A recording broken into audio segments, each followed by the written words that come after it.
Major support for Carolina Business Review provided by Grant Thornton. Operating in more than 100 countries, our tax, audit, and advisory professionals specialize in helping companies unlock their growth potential. The South Carolina Ports Authority, a major economic driver in South Carolina, supporting 187,000 jobs and nearly $53 billion in annual economic activity. And Sunoco, a global manufacturer of consumer and industrial packaging products and provider of packaging services with more than 300 operations in 35 countries.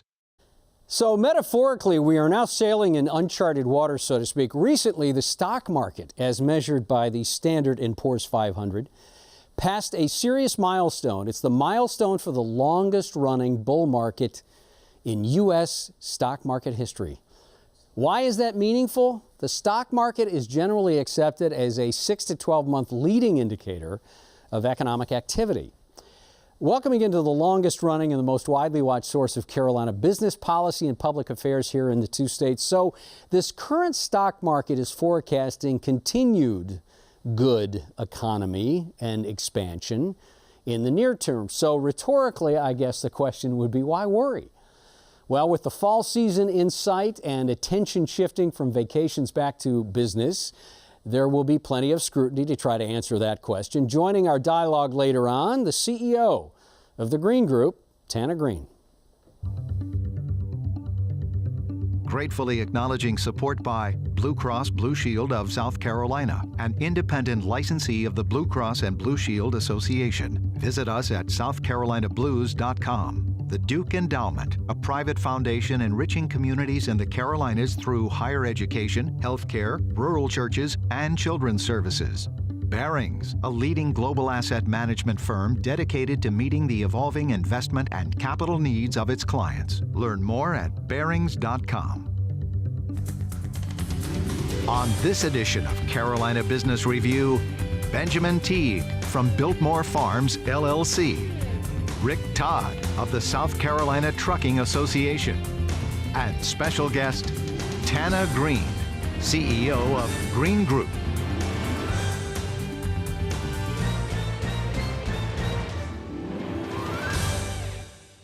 Well, welcome to our program. Summer's almost over. Happy weekend, gentlemen. Good to have you both here. Thank you. Ben, let's start with you. So if the stock market is still expanding here and telling us that we're going to have good economy for another 6 months to 12 years, but eventually there will be a slowdown. Eventually there, could be a good recession, could be a mild recession, not so mild.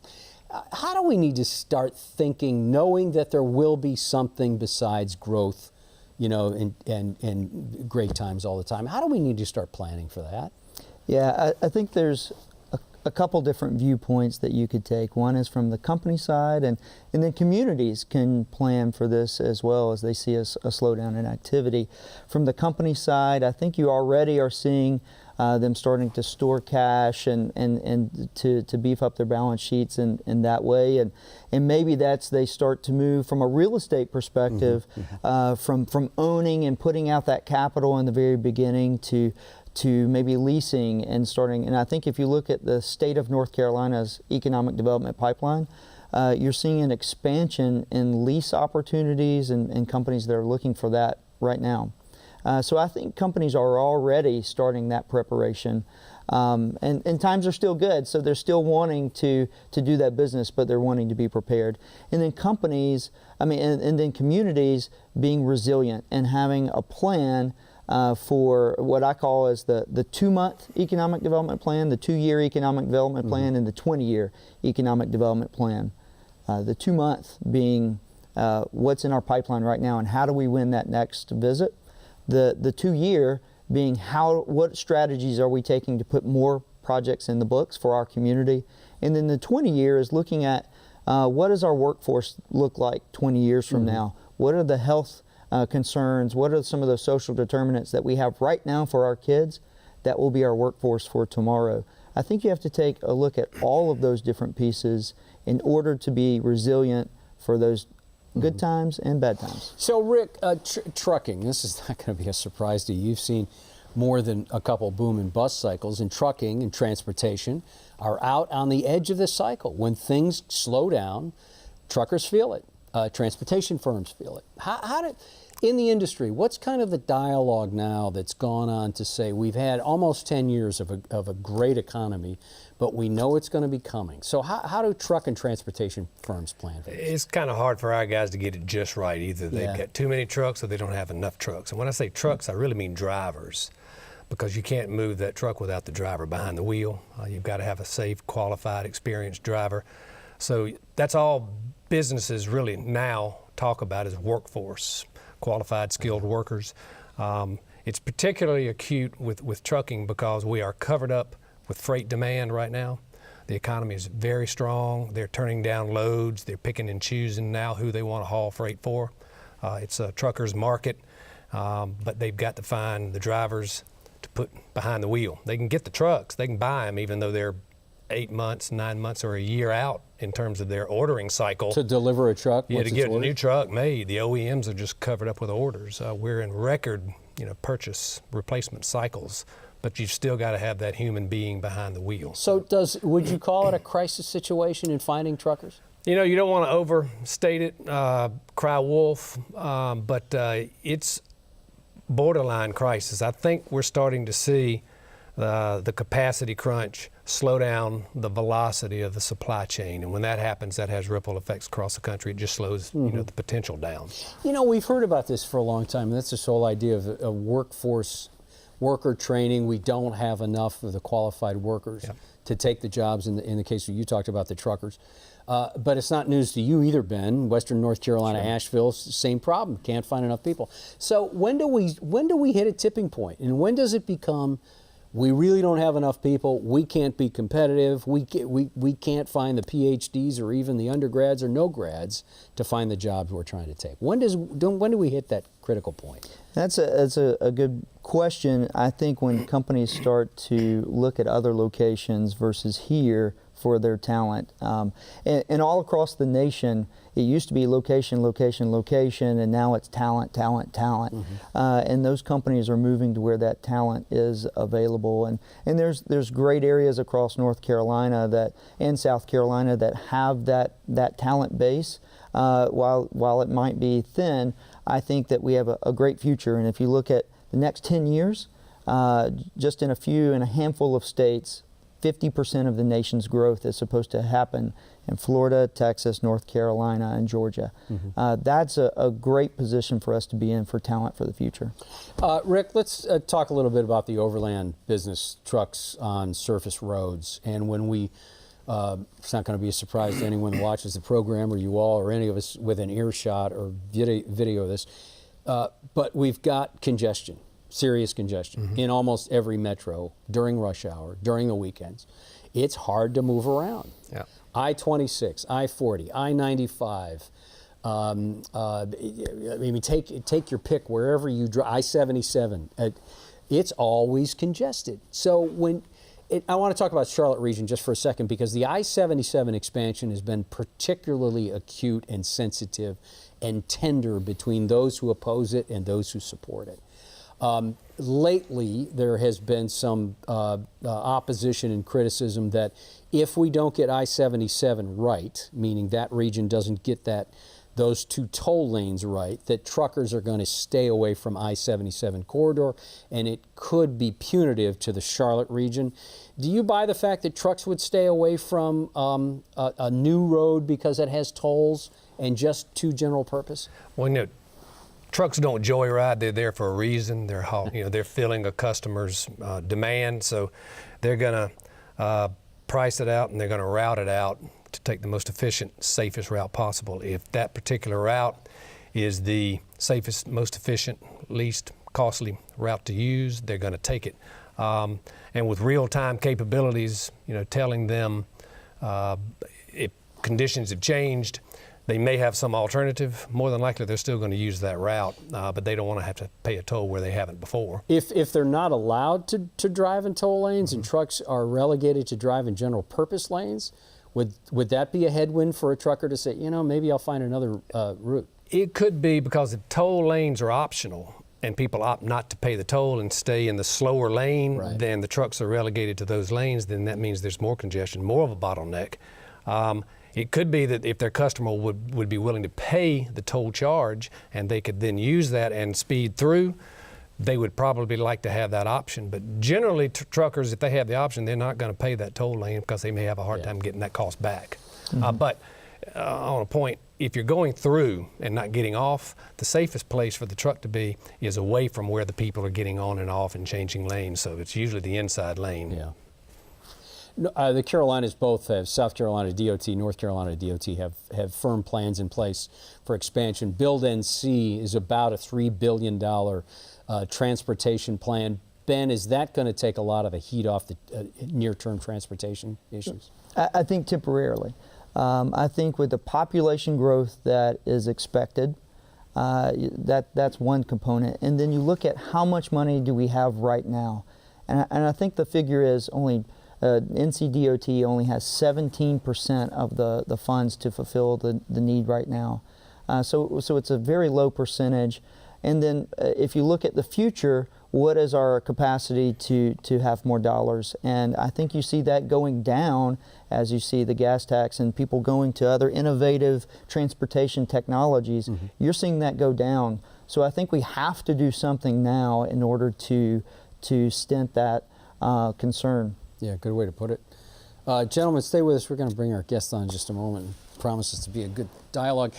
Coming up this fall, we've got, of course, we always think they're pretty good programs, but in particular, we have a program coming up called Small Town Strong. Why should all the big cities get all of the great attention about growth and development and the number of people moving in on a daily basis, et cetera, et cetera? Small Town Strong includes 4 small towns from around the Carolinas, less than 10,000 people in population. Also, John Williams is the President, Chief Executive Officer of Upstate South Carolina's DOMTAR packaging company. He will be on our program, as well as the new Federal Reserve President from the Richmond District, which of course includes the Carolinas. His name is Tom Barkin. Tom will join us as well. Our guest has gone from an unemployed, battered wife to chief executive at a national staffing company. Oh, by the way, one's that she founded. That was 2015's largest woman-owned business in North Carolina and listed among the 50 fastest-growing woman-owned companies, according to American Express. She is also an accomplished author, speaker, intentional philanthropist. Joining us now is Tana Greene from the Greene Group of Companies. Tana, welcome to the program. Thank you. I am thrilled to be here. Well, Thanks, thank you. Chris. It's good to host you. You know, Tana, I don't want to gloss over it. I don't want to hyperbolize it. But you went from a situation as a teen mom, young teen mom, Yes. In a domestic violence situation to now founder of companies, national staffing companies, great ideas, deploying ideas, employing people, making tens, hundreds of millions. How did you go from that place to where you are now? It sounds real easy when you just tell the story. Of course, it's Yeah, been sure. a journey of many years. But at 17, when I had to make a harsh decision that this was not how I wanted to live the rest of my life, and I'd only had a 9th grade education, I was fortunate enough to have my mother take me to somebody to talk about it, because they knew I was in this situation. And once this person, and it was actually through the YWCA, which is, you know, has a real soft spot. There was no domestic violence centers back in 1970s. You didn't even say the word, nobody knew that term. And when they named it for me and told me what was happening, and they said, you've done nothing wrong, you have to make a decision. You either be a survivor or you become a victim, and you have to make a choice. So they challenged me to go home and to decide what I wanted to be for the rest of my life. And I remember going home at 17 years old, and I remember taking a piece of paper, and I wish I still had that piece of paper. And I remember writing 4 goals on a piece of paper, and I said, I'm going to finish school, but I didn't want to get my GED. I wanted to go back and finish school. I mean, I had very clear goals, and I wanted to go to college. And I said, I want to own my own home by the time I'm 25. I want to own my own business by the time I'm 30. Where that came from, I don't know, but it was a goal. And I'm going to marry a knight in shining armor somewhere in there. Well, And you were married at the time, though you were married at the time. I was married at the time, and I was having to make that decision. And my parents, I was lucky enough to have a phenomenal foundation with my family, very faith-based, very loving, and they took me back in.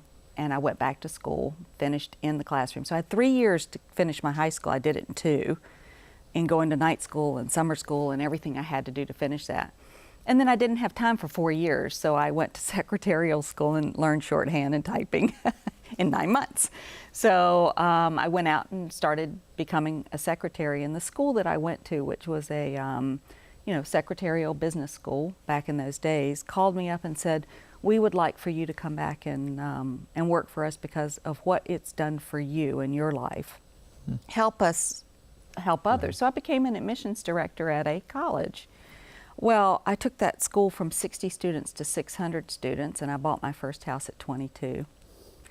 So hence, check the box, got the house, got the education, married my husband at 26. We just celebrated 33 years, and opened the doors of this business at 29. So I realized the power of goal setting and visualization at a very early age, and from there I have just continued that process of being very clear on what's important, and that's taken me down many paths in my life of what's joy, what's not joy, where do I really want to be, and testing things out, because there's no real clear path that we get on, and sometimes we get on the wrong path and adjustments have to be made, and those are the hardest things in life, because it wasn't just a, hey, from that point of those 4 goals, life has been, there's been a lot of hard moments in between too. Yeah, a winding road for sure. And I know we have a lot to get to, but I want to ask you this one question. So what pain was it, discomfort, that motivated you, that you can draw a line back to today and say, if it weren't for that, whether you were threatened by your then husband, but what was it what is that thing that sticks in your head that really drives Never you? settle. It was never settle. I'm not settling for that. I'm not going to be that person. I am not going to be that person that sits around on welfare and continues to have children or whatever it is. I saw this vision of what I didn't want. And I think I ran from what I didn't want, and that's what created the what I wanted. And that's when I just said, that's one of my core values in my business, is never settle. Yeah. Sorry, guys, I'll give you a chance to jump in here. Ben? Yeah. Well, it's just an inspiring story. Thanks. And I appreciate you sharing it, and trucking business and staffing, and there's so much change in trucking right now, and new technologies and innovation, and self-driving vehicles of course is on everybody's mind. And where do you see that going, and particularly when do you think kind of self-driving vehicles and trucks will really be mainstream? Well, I hope it comes sooner than not, because if not, we're going to be in real trouble. You said it. It's the driver. You can buy equipment all day long. There's freight everywhere. But if we don't get the guy behind the wheel, we're in trouble.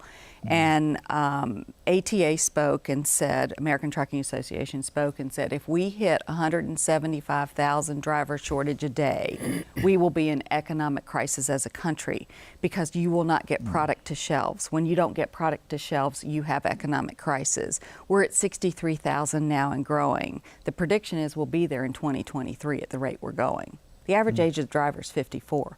Millennials aren't doing it. They're not going into it. You have to be 21 to get the license. It's a big issue right now. So what happens is you graduate from high school, you're gone. You can't get them back. It's very expensive to get that CDL license and a lot of time involved. So I say bring it on, but after talking with DOT, I don't see the regulations. What I see is maybe by 2023 you'll see straight stretches of roads across the country that will utilize that technology, but you'll always have Sully in the wheel. Do you agree? Yeah, you'll have platooning. Our legislature last year passed legislation to allow trucks to hook together like Bluetooth and just pull each other. You still got a driver behind each wheel. They just can take their feet off the pedals and they stay safe but close distance apart. That takes some of the stress off the driver, lets them relax a little bit. So you'll see platooning. I think for our generation, you're going to continue to see a person behind the wheel. You still got the last mile. You've got weather. You've got traffic conditions. You've got safety issues. And we're not tethered to other cars or the infrastructure. So you're going to have somebody managing that vehicle. Do you have a question for Tana? Yeah, trucking is interstate Yes. I mean, very little of the trucking industry is that local. Most Absolutely. of it. Are you seeing problems with other states? You know, there's this thing called the Commerce Clause, where Yes. the federal government says it's in charge of interstate commerce, and Yes. states can't do but certain they things. do. but what are you seeing them start to do that creates problems for you? Well, just even the wage and hour issues that's happening in a lot of the states, especially California. Right. I'm sure it's spreading, but it's taking the power out of our hands. And when you're trying to deal with driving from state to state to state, and you can't keep up with what the rules are and what's happening, it's putting handcuffs on the industry. The regulations that are happening within the states where this should be a federal. Right. I believe we're in Congress at this point trying to pass that now to make it a federal law, because it seems ridiculous that if I own a trucking company and I've got to cross 3 state lines, that I've got to know everything and I've got to change the way I do business every time he crosses a state line. Yeah.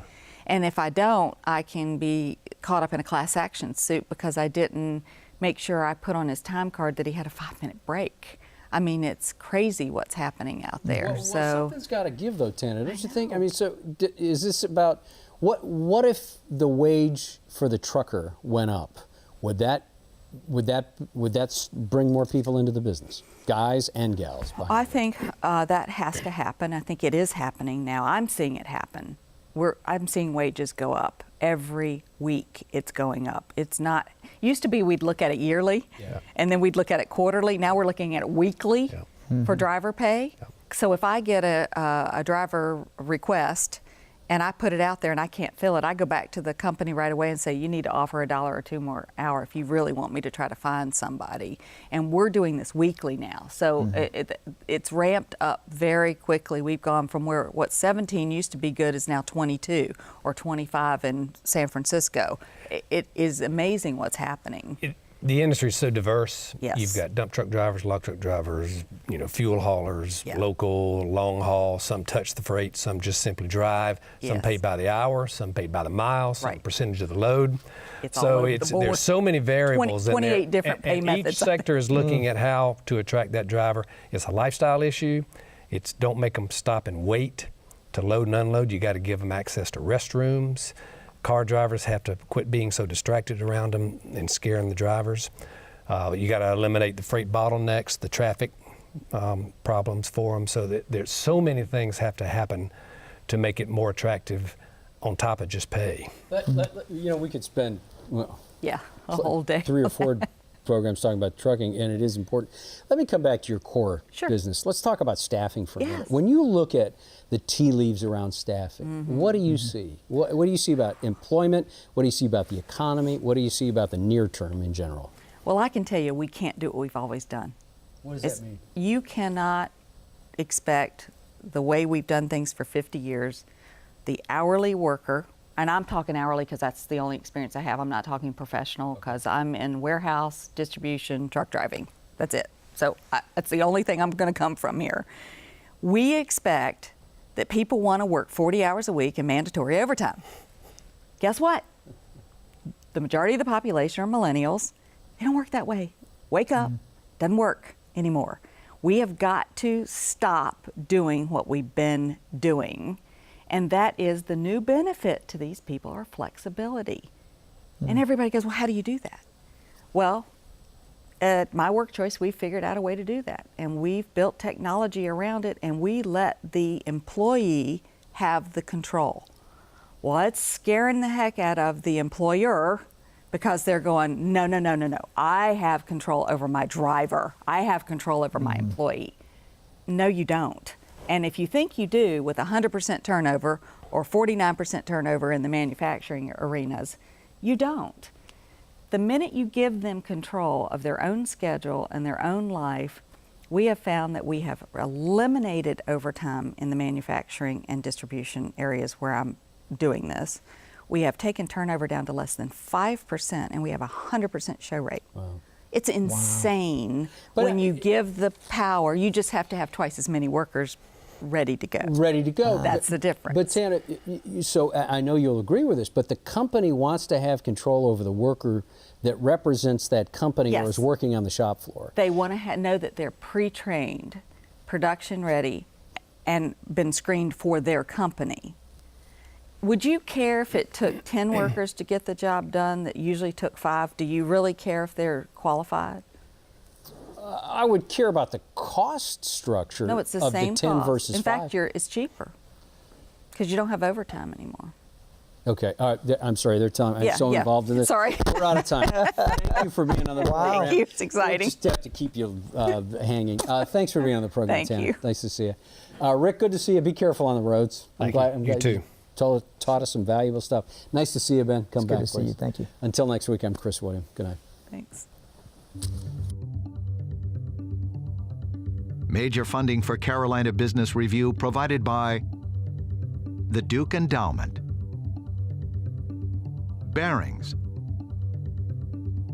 Grant Thornton, the South Carolina Ports Authority, Sunoco,